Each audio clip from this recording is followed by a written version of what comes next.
আগে ভিডিওটা দেখুন কি বলে। নারায়ণগঞ্জের সোনারগাঁও এলাকার এক ব্যবসায়ীকে তুলে নিয়ে 100 পিস ইয়াবা দিয়ে ফাঁসানোর অভিযোগ উঠেছে ডিবি পুলিশের বিরুদ্ধে। দোকান থেকে সাদা গাড়িতে তুলে নিয়ে 5 লাখ টাকা চাঁদা দাবি করে পুলিশ সদস্যরা। টাকা না দেয়ায় প্রচণ্ড মারধর করে ইয়াবা মামলায় কোর্টে পাঠানো হয় বলে অভিযোগ তার।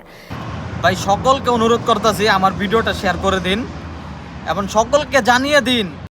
নারায়ণগঞ্জের সোনারগাঁও থানাধীন বাদামতলা মোড়ে খান ইলেকট্রিক ও টেলিকমের এই দোকান পরিচালনা করেন মাসুম মিয়া বাবু নামের এই যুবক। সাথে বিকাশের এজেন্টশিপও রয়েছে তার। গত 17 ডিসেম্বর তার বিরুদ্ধে রূপগঞ্জ থানায় একটি ইয়াবা মামলা হয়। ওই মামলায় 1 মাস 2 দিন জেল খেটে সম্প্রতি জামিনে বেরিয়েছেন তিনি। তবে এই ঘটনা সাজানো দাবি করে পুলিশ সদর দপ্তরে লিখিত অভিযোগ করেছে তার পরিবার। গাড়ির মধ্যে ঢুকে নিয়ে যেতে স্যার ওদিক দিয়ে আমার বলতেছে যে তুই 5 লাখ টাকা দিবি তাহলে তোরে ছাইরা দিম, আর নয় তোরে মাইরা ফেলাম, গুলি করুম, তুই মাদক ব্যবসা করছ। আমি কি কিসের স্যার? কোনো মানুষ যখন বিপদে পড়ে তখন সবার আগে সে ছুটে যায় নিকটবর্তী থানায়, অর্থাৎ পুলিশের সহায়তা চাই।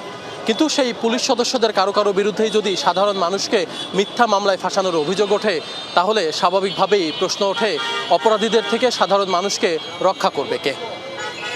আশিক মাহমুদ, যমুনা নিউজ, নারায়ণগঞ্জ।